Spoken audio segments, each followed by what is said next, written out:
Welcome to Abstract. In this video, I will show you how to turn off filter keys in Windows 10 or 11. If you are having issues with repeated keyboard strokes or keyboard sensitivity, then this guide is for you.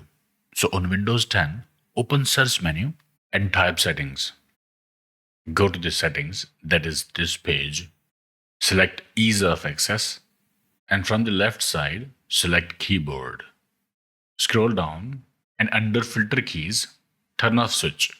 It will disable filter keys. You can turn it on if you want to enable it, but most users want to disable it. If you want to allow a shortcut key to start toggle keys, make sure this box is checked. Then you can hold right shift key for 8 seconds to turn on filter keys.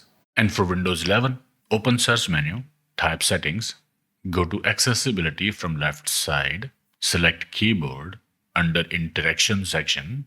There you can toggle filter keys. Enable or disable it from there. Okay, I hope it helped. Like, share, subscribe, and I will see you in the next one.